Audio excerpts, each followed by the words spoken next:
The Witcher 3 side quests are best in class. There are several of these that are so well crafted and in-depth that they surpass the main storylines in other games. But what about the really small ones that take mere minutes to complete? Well, some like Witcher Wannabe fare way better than they have any right to, contextualizing Geralt and the world in meaningful ways. And even though doing a video on this quest means showing this same scene like 74 times, I'm gonna do a Witcher 3 quest analysis on Witcher Wannabe. In this quest, Geralt finds a notice asking for general help against monsters in the village of Lindenvale. Upon arriving there, the alderman is furious because someone else claiming to be a witcher showed up and has been up to no good since then, bedding his daughter while not really being a deterrent to monsters, which Geralt witnesses firsthand when he finds this guy cowering from a single ghoul. The guy is clearly not a witcher, and Geralt has to decide what to do with him when the angry townsfolk arrive. So this quest is pretty short, it's like 5 or 6 minutes long, and that's pretty impressive considering that there are 4 endings to this quest dependent on the decisions you make with Geralt. It's actually 2 separate decisions Geralt has to make in a row. One when the villagers first show up, basically whether or not he tells them the truth that this tool bag isn't a witcher, and then the second choice pops up, which is essentially choosing between being a bit more vindictive about the whole thing, or to just let the imbecile go. And no, these choice combinations are not substantially different from one another. Hell, they basically amount to different dialogue being played over the exact same cutscenes. But the thing that I appreciate is, these 4 decisions are all really thematically similar, but they still feel distinct, and they feel like in-character reactions that Geralt might have. And even though there are no far-reaching repercussions, the added context to how I choose to play Geralt is well worth the time spent doing this quest. So let's look at each of these choice combinations one at a time. The one that I do in my canon playthroughs is to expose this guy as unwitcherish as possible. Only one witcher here. This man's a charlatan. Travels from village to village cheating people. And then I have Geralt choose not to let the guy off so easily, leaving his fate up to the townsfolk. Ought to take him to the village elder. I'm sure your elder takes care to make the punishment suit the crime. Ought to start by taking his sword, tossing his medallion in the fire. Farewell. Now this might sound like Geralt is letting him off with a stern warning, but this is what happened to the last guy who got caught stealing in Lindenvale. Last cheat came through. Fellow pay him with shaved coins. We lopped his hands off. Ew, this is wrathful Geralt, but that wrath is not about some trivial crime like theft. No, it's about the moral lines that have been crossed here, lines that can influence how witchers are perceived and treated. And we see an example of this in this quest. The alderman's notice specifically requested a witcher, even offering room and board, which is a breath of fresh air considering witchers have been regularly taunted and discriminated against so far in the game. Don't touch him. Don't even look at him. Worse than lepers, that lot. Out of my face, freak, for your breath sours my beer. For even a creature as depraved and base in nature as you. Yeah, so it's nice to deal with someone who's not anti-Witcher, which is why it's frustrating that when arriving in town, the alderman has now done a complete 180. He's furious because someone claiming to be a Witcher came through with something other than honest work in mind. And here the door swung shut behind him. My lass started wailing. What's these tears, I asked.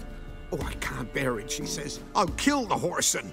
Then she told me, Bugger had bewitched her with his evil eye, seduced her, and that were to be his prize. A witcher's bastard. So I think the crime here is not necessarily what the Witcher Wannabe was doing, but more that he's perpetuating all these negative stereotypes that are very dangerous to witchers as a whole. Which is why it's in character that Geralt would be so angry, particularly when common folk like the alderman can have their perception swayed so dramatically. But as satisfying as it may be to leave this guy's fate to the angry townsfolk, I personally think Geralt would handle this a bit more mildly, as in he'd expose the guy, but then let him go.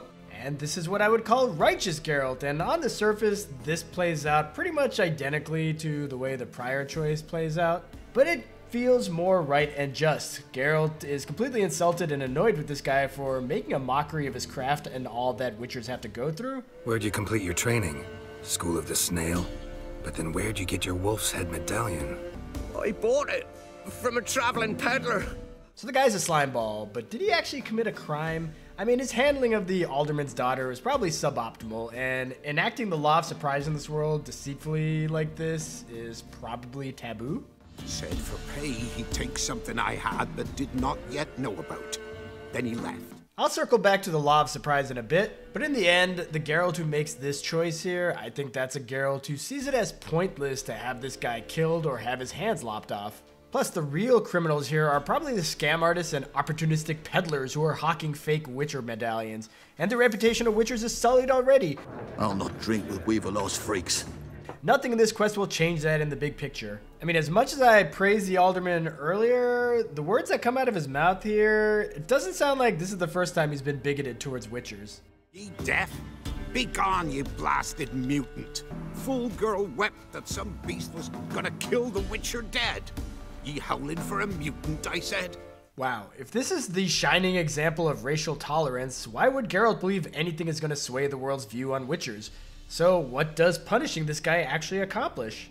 That sounds like Geralt's being pretty apathetic, but he still defended the honor of Witchers in this choice.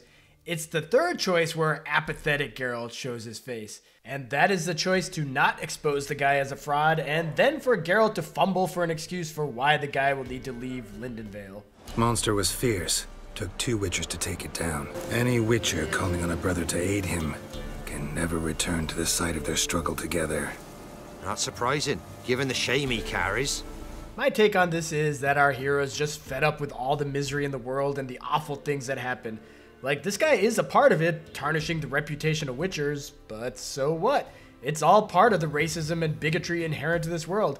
Folks speak true about you Witchers. You're heartless beasts.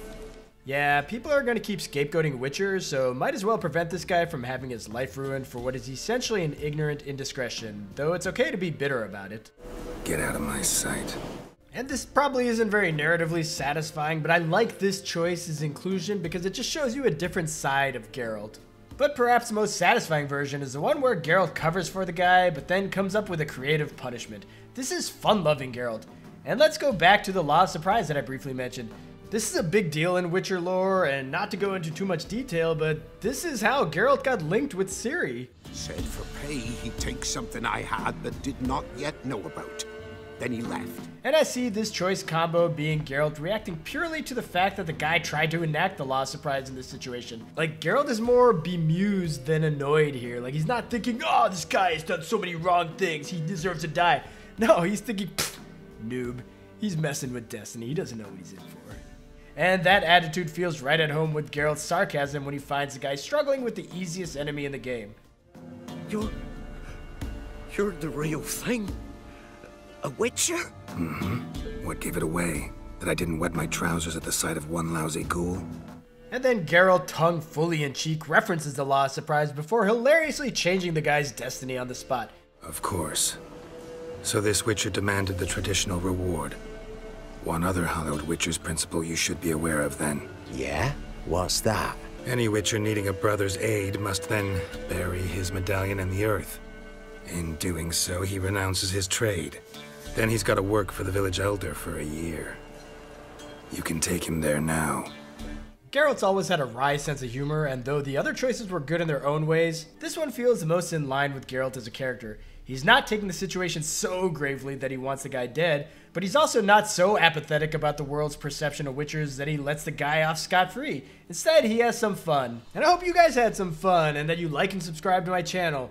If you think it's ridiculous that for a 5-minute quest I did a 10-minute YouTube video, well, I agree with you. But you know what? This was my first Witcher video in over a month. I'm kind of rusty. In many ways, I'm like a YouTuber wannabe right now and not an actual YouTuber. So cut me some slack. Where'd you complete your training?